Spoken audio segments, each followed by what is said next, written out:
सुप्रभात बच्चों। वर्ग 8वां का हिंदी विषय 5वां पाठ हुंडरू का जलप्रपात।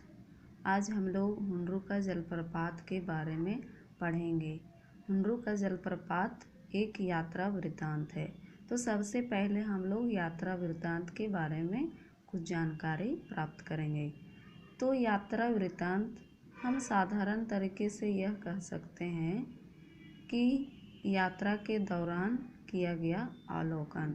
जैसे हम कहीं भ्रमण के लिए जाते हैं, घूमने के लिए जाते हैं, तो हम वहाँ के दृश्यों के बारे में अवलोकन करते हैं कि वहाँ का वातावरण किस प्रकार है, वहाँ के लोगों का रहन सहन किस प्रकार है। तो ये सारी बातें यात्रा वृत्तांत के अंतर्गत आती है। तो आज हम लोग हुंडरू का जलप्रपात यात्रा वृत्तांत के बारे में पढ़ेंगे। इस यात्रा वृत्तांत के अंतर्गत मूल रूप से आदिवासी संस्कृति, आदिवासियों के रहन सहन और उन लोगों की जो व्यवहारिक दृष्टिकोण है उसके बारे में पढ़ेंगे। वहाँ का वातावरण किस तरह है, पहाड़ किस तरह से घिरा हुआ है, तो ये सारी बातें पढ़ेंगे। तो सामान्यतः यात्रा वृत्तांतों में पारंपरिक रूप से महत्वपूर्ण धार्मिक और सांस्कृतिक स्थानों का वर्णन किया जाता है। हुंडरू का जलप्रपात आदिवासी संस्कृति की विशिष्टता को उभारने वाला यात्रा वृत्तांत है। इस दृष्टि से पाठ उल्लेखनीय है। पहाड़, नदी, जंगल की सुंदरता के साथ ही उस इलाके में आसानी से उपलब्ध अभ्रक और कोयला खदानों का भी वर्णन है। तो झारखंड राज्य मूल रूप से खनिज संपदाओं का देश भी कहा जाता है। तो यहाँ विभिन्न प्रकार के खनिज पदार्थ पाए जाते हैं। यानी प्रकृति के साथ ही मनुष्य की जिजीविका और श्रम की महत्ता का भी संयोजन है। मनुष्य की जिजीविका मतलब जीने की जो चाह होती है और श्रम की महत्ता का भी संयोजन है। मतलब वहाँ के लोग अपने मेहनत के बल पर अपने मुकाम तक पहुँचते हैं, वे कठिन परिश्रम करते हैं। पाठ में बहुलवादी संस्कृति यानी समसामयिक संस्कृति के प्रति सामासिक संस्कृति के प्रति विश्वास प्रकट किया गया है। झरने की सुंदरता और प्राकृतिक दृश्यों की विशिष्टता के उद्घाटन से पाठ रोचक बन गया है। यानी झरने की जो सुंदरता है वो किस तरह से बह रहा है, वहाँ का प्राकृतिक दृश्य किस तरह है, ये सब रमणीय है, मनमोहक है। तो चलिए हम लोग आगे पढ़ते हैं। सभी कोई किताब ध्यान से देखेंगे। छोटा नागपुर स्वर्ग का एक टुकड़ा है। छोटा नागपुर के पठार को स्वर्ग से तुलना किया गया है, स्वर्ग से तुलना किया गया है, क्योंकि यहाँ का वातावरण बिल्कुल ही स्वच्छ है। पर्यावरण अत्यंत ही शुद्ध माना जाता है।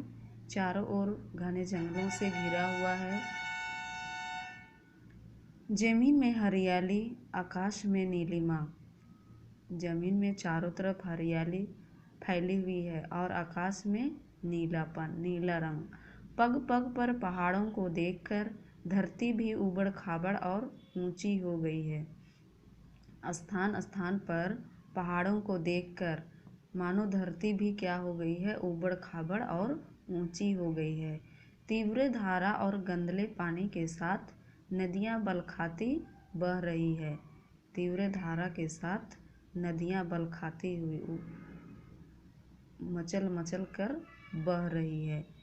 जहाँ पत्थरों से ठोकर खाती है तो पानी ऊपर उठ जाती है, तो उसी को कहा गया है कि बल खाती हुई बह रही है। जिन्होंने मैदानों की छाती चीरी है और पर्वतों का अंतर फोड़ा है। ये झरना मैदानों की छाती को चीरकर और पर्वतों के अंतर को फोड़कर, पर्वतों में बड़े बड़े पत्थर पड़े हुए हैं तो उन सबको भी फोड़कर आगे निकल चुकी है, बह रही है। झाड़ी झुरमुटों, पेड़ पौधों और लता गुल्मों के साथ जंगल अपनी जगह पर आबाद है। और यहाँ का जंगल जो है कि झाड़ी झुरमुटों, झाड़ियों से और पेड़ पौधों तथा तरह तरह के लताओं से, फूलों से घिरा हुआ है, आबाद है। जिन्होंने जंगली जानवरों को शरण दिया है। इस घने जंगल में विभिन्न प्रकार के जंगली जानवर भी निवास करते हैं। बेहतरीन सड़कें जिनके बनाने में ठेकेदारों को बहुत तरदूत और विभाग को कम व्यय पड़ा है। तरदूत का अर्थ कठिन या संकट। इस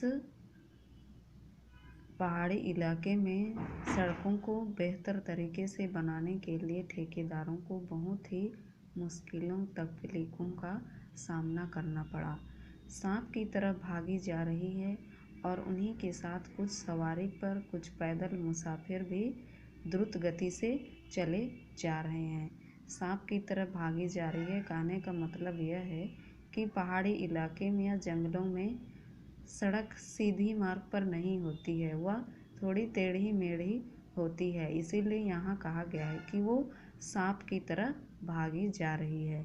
तो उस रास्ते से कुछ गाड़ी पर सवार होकर, तो कुछ पैदल मुसाफिर यानी व्यक्ति, मनुष्य द्रुत गति से चले जा रहे हैं, मतलब तीव्र गति से चले जा रहे हैं।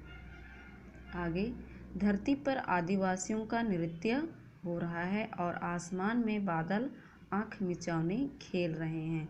जगह जगह पर नृत्य हो रही है, तो आसमान में बादल आँख मिचौनी खेल रहे हैं। कहने का मतलब यह है कि बरसात का मौसम है, तो बादल में, आसमान में बादल इधर से उधर उमड़ रहे हैं, घूमड़ रहे हैं, तो उसी को आँख मिचौनी कहा गया है। जन जन के कंठ से मादक गीतों की सृष्टि हो रही है। लोग तरह तरह के गीत गा रहे हैं जो अत्यंत ही मधुर सुनाई पड़ रहा है, जिनमें पहाड़ और मैदान गूंज रहे हैं। उनके गीतों से पहाड़ और मैदान गूंज रहे हैं। जंगली जानवरों की आवाज़ के साथ जंगल का कोना कोना बोल रहा है। उस घने जंगलों में विभिन्न प्रकार के जंगली जानवर भी निवास करते हैं, तो वे विभिन्न प्रकार के आवाज़ उत्पन्न कर रहे हैं, निकाल रहे हैं। तो जंगल का कोना कोना भी क्या हो गया है, रोमांच हो गया है, गूंज रहा है। तो विचित्र विचित्र पक्षियों की चहकन से पेड़ों की शाखा शाखा गुलजार है। विचित्र तरह तरह के पक्षियों के चहचहाने से पेड़ों की शाखाओं में क्या, फूलों के जैसा शाखाएं प्रफुल्लित हो उठी है, खिला हुआ है। सुंदर जलवायु, मनहर वातावरण। सुंदर जलवायु, मनहर मतलब मन को हरने वाला वातावरण। हवा धीरे धीरे डोलती है तो अपने साथ फूलों की सुरभि बिखेरती चलती है। जब हवा धीरे धीरे शनै शनै डोलती है तो साथ में फूलों की खुशबू, फूलों की सुगंध भी फैलती चली जाती है। बादल धीरे धीरे बरसते हैं तो उनसे स्वस्थ शरीर और सुंदर स्वास्थ्य का वरदान मिलता है। बादल धीरे धीरे बरसते हैं तो लगता है मानो शरीर भी पूरी तरह से स्वस्थ हो चुका हो।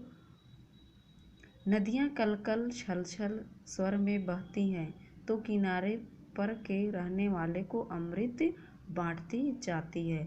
नदियाँ कल कल छल छल करते हुए आगे बढ़ती जाती है, बहते जाती है।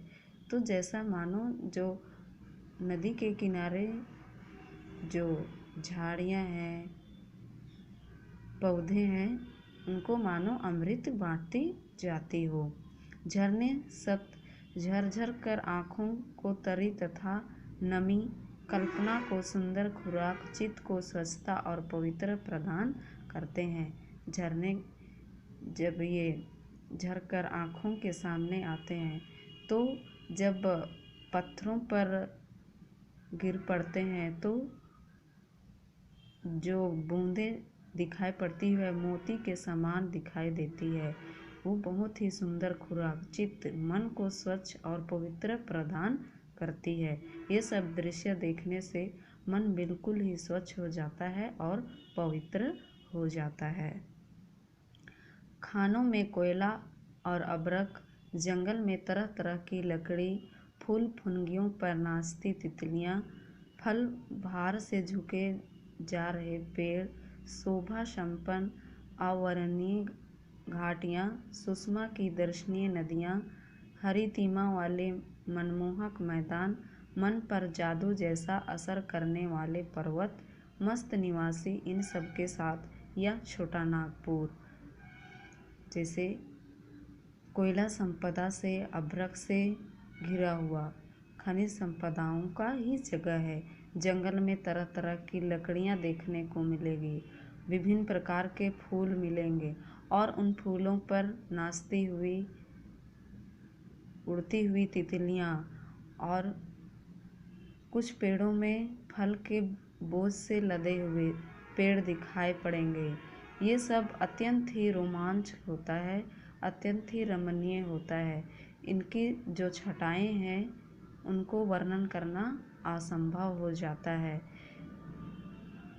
और मनमोहक मैदान, जैसे चारों ओर मैदान हरे भरे हैं, तो ये सब देखकर मन में जैसा कोई जादू सा हो गया हो, लेकिन यह वास्तविक है। तो इन सब के बीच में छोटा नागपुर के वासी निवास करते हैं। एक ओर पृथ्वी अपने कोष को उगल रही है तो वह कोयला बनकर लोगों के घरों में सोना ला रहा है। एक ओर पृथ्वी अपनी चमक दमक का प्रदर्शन कर रही है तो अबरक बनकर दुनिया का श्रृंगार कर रही है।